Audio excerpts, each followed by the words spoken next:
I once asked a famous ghost hunter what his scariest moment was. This is his story. Back when I was in college, the Student Campus Activity Council hired a famous ghost hunter to come speak at our school. I've always loved the paranormal, so I left my skeptical boyfriend behind in his dorm and hightailed it over to the auditorium.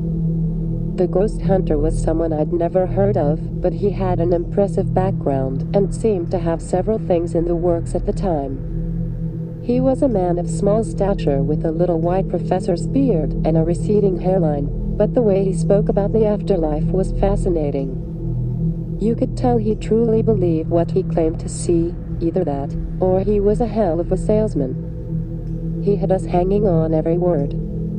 We watched some interesting video clips of his investigations. He had a nice collection of photos and scary stories to go with them. I remember one about a haunted doll that he said moved freely around the room of the person who had picked it up at a flea market, just not when anyone was around to witness it.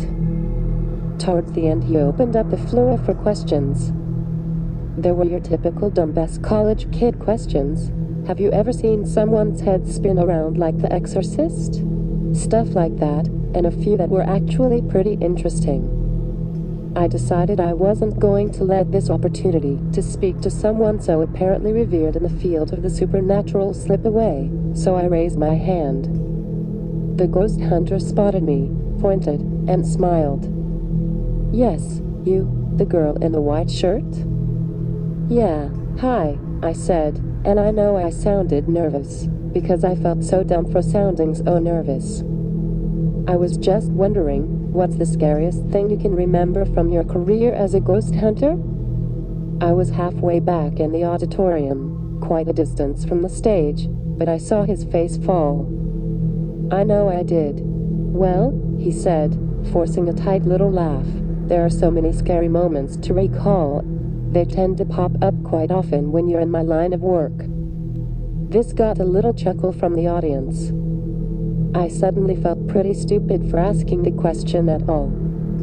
He proceeded to tell some story about tracking a poltergeist in an abandoned elementary school and his flashlight failing. I remember because it really wasn't very scary. At least, it didn't seem that way for someone who hunts ghosts for a living. He moved on from the story and answered a few more questions. He didn't look my way again. When it was over and everyone started to leave, I did not to get stuck in the crush of students leaving through the front door. Feeling somewhat dejected, like I had done something wrong, I slipped quietly out the theater exit and headed for my dorm. The ghost hunter was sitting outside on a bench near the bike racks, smoking a cigarette. I ducked my head and tried to get by without him noticing. "Hey, kid." He took another drag and crushed the cigarette out on the cement bench beside him. "Listen, I'm sorry," I remember blurting, feeling like such a stupid little girl. "I know my question was dumb. I wasn't trying to make fun of you or anything." He shook his head. He brushed the ashes off the bench. He patted the space beside him, inviting me to sit. I hesitated. This could definitely be a case of stranger danger, just like they taught in the intro to university classes, then sat down, keeping a healthy distance between us. He was old, I was young, I could probably outrun the guy. Or who knows, maybe I was just as stupid as I felt. I didn't tell the truth, the ghost hunter said. His face looked much older close up, the wrinkles deeper. The confident salesman aura had faded from him, leaving behind a man in his 60s who had clearly seen a lot of things. That story I told, it wasn't the scariest moment of my career. I know, I remember saying. He nodded, as though he had known I knew. This is the scariest moment of my career, he said, and this is what he told me. It was the 1970s. I was a much younger man. I hadn't reached success in the paranormal industry quite yet and was left to pick up the scraps that the pros didn't want. Usually they were schizophrenics whose broken minds tricked them into believing there were phantoms after them, or children playing pranks on gullible and concerned members of the neighborhood. If anything, it was a simple cleansing of the home with sage, and off I went. When I first got the call, I was ecstatic. What the client was describing appeared to be a full-blown demonic haunting, complete with physical manifestations, possession, and multiple witnesses. It was the break I was searching for. It was the break I needed. The only detail that truly worried me was that their teenage son, the person they claimed to be suffering from possession, had become violent with members of his family. Up until recently, he'd only acted out of character, moody. However, a week prior he had tried to rape his older female cousin. She was shaken, but mostly unharmed. The family sent her to live elsewhere until it could all be figured out. Therefore, when I headed out to their home, I made sure to arrive fully prepared. I brought holy water, crucifixes, sage, and, just for good measure, a small loaded handgun. I knew it wouldn't come to that, but something about the mother's frantic tone over the phone told me it was just a good idea. I wish I could say the visit itself was exciting. Unfortunately, from the moment I pulled into the driveway of the beautiful remodeled Victorian, all activity seemed to stop, that is, if it was ever there to begin with. I spent 2 weeks investigating the home. I used equipment considered very technologically advanced for the era. I studied energy waves. I interviewed the son, whose family claimed to be possessed when in fact he just seemed to be depressed, perhaps psychologically disturbed. I recommended a therapist, a renowned child psychologist who is famous for his work with violent young men. On my last day in the house, they took him into the city for treatment. His parents returned shortly before midnight, retiring wearily to their bedroom, leaving me alone in the kitchen to go over my findings. There was nothing to be said, and I knew it. Everything they described could be written off to the hysterics of a family who couldn't admit their son was in desperate need of medical attention. Everything, that is, except for the drains in the floor. Upon touring the home, I was impressed with how up-to-date it had been brought. It was clearly from the early 1900s and kept in immaculate condition. The woodwork and character of the house was carefully preserved as it was given necessary updates, like modern plumbing and electricity. The basement was the only area that seemed stuck in time. The walls were a clammy stone that was prone to gathering moisture, leaving it unfit to store anything vulnerable to spiders or mold. The family had left it empty for this reason, and, while it certainly felt very spooky to spend any amount of time in a windowless room with a single hanging light on its vast cement floors, I never recorded anything of note in this area. However, there was one thing I couldn't understand. Given the approximate time the home had been built and its presence in a residential neighborhood, there was simply no accounting for the 4 large slotted drains set in the cold concrete floor. As I sat alone in the kitchen, poring over my meager findings, trying to find meaning in all these words, I heard something. It was only a little sound at first, and so I ignored it. But then it came again, louder this time. There was a steep spiral staircase that led to the 2nd floor, winding up from the corner of the small kitchen, and it was where the noise seemed to be coming from. Assuming it was simply one of the homeowners restless after dropping their son off in an institution, I glanced up. It was coming down the stairs. I can't say walking, because that wasn't the case. It was just. Floating isn't even the right word. Just coming. Coming down the stairs, straight at me.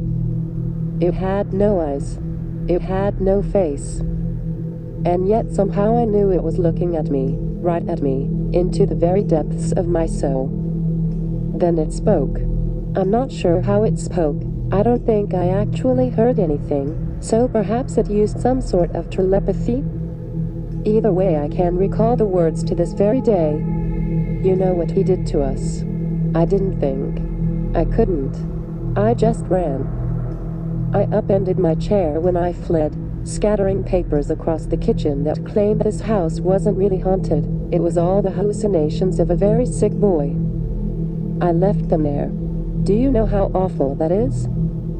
I left those people in that house with that thing. I didn't stop driving for 30 miles, for God's sake. When I realized how far I'd gone, I finally pulled over and called the family from a payphone. They were the furthest thing from my mind when I saw it. All I could do was respond to the deep animal instinct to escape, to run out of that supposedly safe house with my tail between my legs. They moved, I think. I was unable to continue my investigation. In writing, I cited insufficient evidence, but I knew it was cowardice. I believe the house was leveled a few years later. I ended up doing my own research. Curiosity ate away at me with vicious little rat teeth as time went by, the accusation still ringing fresh in my ears. You know what he did to us. And eventually, yes, I did. Old newspaper clippings didn't tie the stories together, not necessarily, but I was able to piece some meaning out of the yellowed excerpts.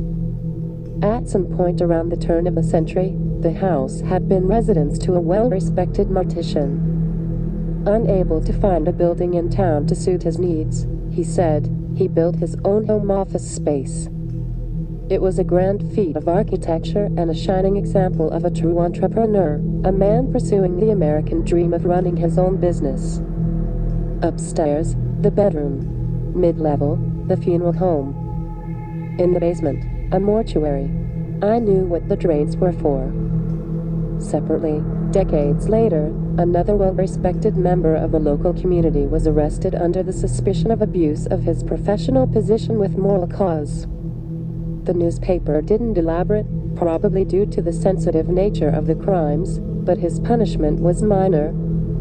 After a brief stay in the local jail, the perpetrator stripped his home of all its value and left town before trial, never to be seen again. It didn't take much to guess the connection. I suppose I don't know for sure, but the words of that thing still echo through my head to this day.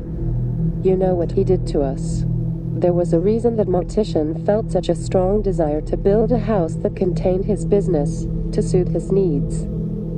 The things that were done to those bodies in the basement were unspeakable. But yes, I know what he did to them. And it's because of this, coming face to face with the true nature of man in its darkest places, that the encounter with that faceless thing is the scariest moment of my career. Because now I know. I still remember his expression, the way all the color dropped out of him as he went on, the white hair of his beard barely distinguishable from his pale skin, the slump of his shoulders, the way his voice shook. I apologized. He waved me off. He left. I felt terrible. I still feel terrible for making him relive that moment.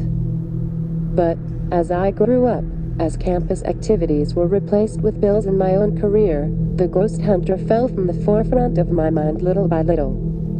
Until last week, when I moved in with my fiancé. When I took the boxes into the basement despite his warnings of spiders and mold.